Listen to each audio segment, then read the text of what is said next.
Did you pick your house? Or did your house pick you? On haunts for sale or rent, what's a realtor to do when his listing is a little too active? And spirit medium Concetta Bertoldi finds out what's really going on with some hot properties.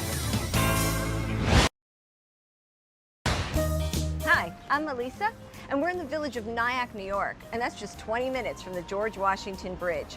Real estate here is off the chart, and it's a paranormal hotspot. We're here with Rich Ellis. Rich is the owner and broker of Ellis Sotheby's International Realty in the village of Nyack, New York.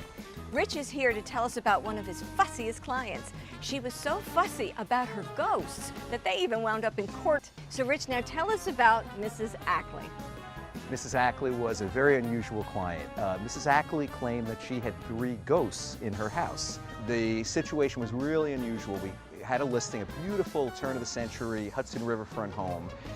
Mrs. Ackley claimed to have 2 women in Civil War era hoop dresses that would magically appear in her house, along with a red-coated man, perhaps Revolutionary War era, who would also appear in the house. And not only to Mrs. Ackley, but they also appeared to her children and her husband. So the whole family has seen these people? Yes.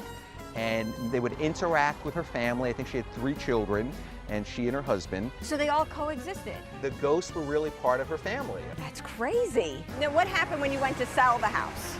Well, Mrs. Ackley claimed she had these ghosts, and we were in a really tough real estate market. Mrs. Ackley's house had been for sale for 2 years. This buyer finally comes along. They love the house. The buyer signs the contracts. They go back to Mrs. Ackley. She refuses to sign the contract until we, the realtor, explain to the buyer about the ghosts. So you had to tell these people after such a horrible market that there's ghosts in the house. Yes. And what did they do? So we held our breath and we told the buyer that there were 3 ghosts, and the husband started laughing on the phone. He said, we'll have to call the Ghostbusters in at the time that film was out. So that was good. That was great. They laughed about it. There was no big deal. We told Mrs. Ackley. She signed the contracts. The house is going to be sold. It's going to close. About 2 weeks later, we got a very serious phone call from the buyer, and now he starts asking a lot of questions again about the ghosts and requests a visit to talk to Mrs. Ackley directly. And she told him everything with great enthusiasm about the ghosts. The next day, we got a call from the purchasers that they wanted out. The deal was off. The deal was off. They wanted their down payment back. Mrs. Ackley said a deal's a deal. We told you. They wanted out. They said the house is haunted. They'll never be able to sell it. If they go to sell it down the road, they want it out. Okay. It went to court.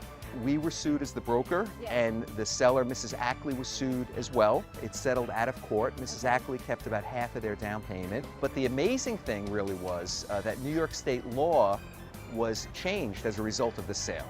The courts ruled for the first time ever in history that if a realtor or an owner knew of a ghost in a property, that had to be disclosed. That a ghost was now like a material defect in a house. And then when Governor Pataki came into office, he wiped that out. So you don't have to tell anybody now? Currently, no. A realtor has to disclose a mechanical defect, But ghosts don't count. But ghosts don't count. But first we pay a visit to the infamously haunted Ackley house. And the saucy blonde is Concetta Bertoldi, world-famous medium and psychic, and my friend. Concetta is going to tell us everything we need to know about this Victorian's not-so-proper past. What do you think? I mean, do we really have ghosts here, or are they just crazy? Yes, we do, baby. They're stamping down the place. They're so full of spirits here. There's a very big vortex in there. Because there's no question that there are different souls that are still socializing there, which means that they have a really fabulous vortex to make themselves be known. All right, when you say vortex, you mean like a hole that sucks them through? Some places are easier for a spirit to make themselves be known. It's an open window that can get in and out of very, very easily. It's more commonly known as a porthole. Wait, something's got me. Okay, all right, I'm sorry. I just got a little excited. Okay. In the living room, in the dining room, and on the front porch, I can actually feel the balls that took place here, and the crinolines and the beautiful long dresses that these women wore. And I could literally see the men on the front porch with their beautiful attire and smoking their cigarettes as the women were waiting patiently on the other side of the ballroom for them to come ask them to dance. Yeah, it's quite a miracle in there because the souls are so abundant. They're not crazy though. No, they're not crazy. This house and all of the people that have probably owned this house at any given time in history, I'm sure, I will guarantee, has felt and seen evidence to let them know that there's something else going on there. If you think you hear noises that go bump in the night, email us at hauntsforsalerent.com.